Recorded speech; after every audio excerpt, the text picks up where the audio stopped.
নমস্কাৰ, মই আব্দুল হান্নান। তোমালোকে চাই আছা লাৰ্ণিং আছাম 20।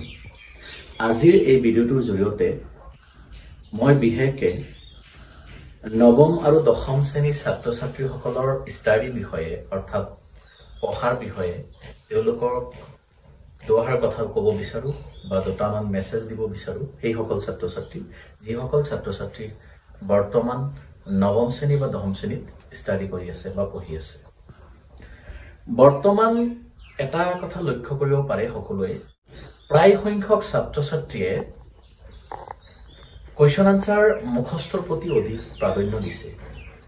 মই ছাত্ৰ-ছাত্ৰীসকলক কোৱা নাই যে তোমালোকে কুৱেশ্যন আনসাৰ মুখস্থ নকৰিবা, কিন্তু যেনেদৰে তোমালোকে কুৱেশ্যন আনসাৰবোৰ মুখস্থ কৰিছা তাৰ সমান্তৰালভাৱে যদি তোমালোকৰ যিবিলাক মেটেৰিয়েলছ আছে, তোমালোকৰ যিবিলাক কিতাপ আছে, এই কিতাপসমূহ যদি তোমালোকে ষ্টাডি কৰা তেতিয়াহ'লে মই ভাবোঁ তোমালোকৰ আৰু উপকৃত হ'ব।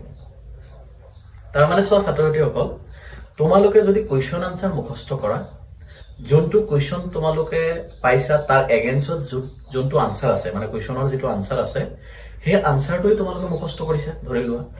এতিয়া বেলেগ এটা কুৱেশ্যন আহিলেতো তাত তোমালোকে লিখিব নোৱাৰিবা, সেই কুৱেশ্যনটো আহিব লাগিব, তেতিয়া তোমালোকে পৰীক্ষাত লিখিব পাৰিবা।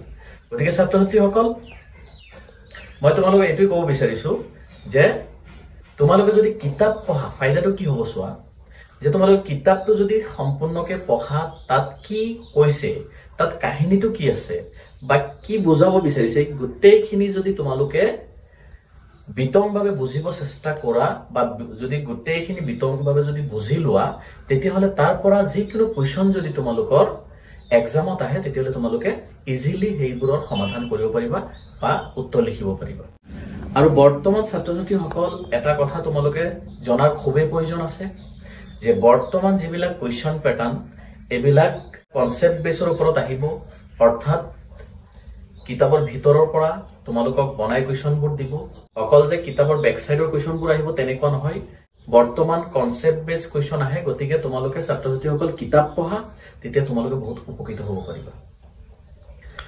ধৰি লোৱা মই এক্সাম্পল এটা দিব বিচাৰিছোঁ, তোমালোকে এক সপ্তাহ আগত যিকোনো এটা এপিছড চাইছা বা এটা মুভি তোমালোকে চাইছা, সেই মুভিটো যদি তোমালোকক যদি 15 দিন 20 দিন পিছতো কোনোবাই সোধে যে অমুক এপিছডটো যে চাইছিলা, সেইটোৰ মূলত কাহিনী কি আছিল বা কি হৈছিল, তেতিয়া তোমালোকে হুবহু কিন্তু সেই কাহিনীটো তোমালোকে বৰ্ণনা কৰিব পাৰিবা। বা তোমালোকে অমুক মুভিটো যে চাইছিলা, অমুক মুভিত কি কি কেৰেক্টাৰ আছে বা কোনে কি কৰিছিল, কাহিনীটো কি আছিল, তোমালোকক যদি সোধা যায় তোমালোকে বিতংভাৱে এই কাহিনীবোৰ ক'ব পাৰিবা। সেইটো কিহৰ কাৰণে হৈছে ছাত্ৰ-ছাত্ৰীসকল, তোমালোকে যি এপিছডটো বা যি মুভিটো চাইছা তোমালোকে গুৰুত্ব দি পেলাই চাইছিলা বা তোমালোকে কাহিনী হিচাপত লৈছিলা, সেইটো কাৰণে তোমালোকৰ মনত ৰৈ গ'ল। তো মই ছাত্ৰ-ছাত্ৰীসকলক ক'ব বিচাৰোঁ যে তোমালোকে যেতিয়া মেটেৰিয়েলছবোৰ পঢ়িবা বা কিতাপবোৰ পঢ়িবা, তোমালোকে মনোযোগ সহকাৰে কিতাপবোৰৰ কি কৈছে লাইন বাই লাইন তোমালোকে বুজিব চেষ্টা কৰিবা।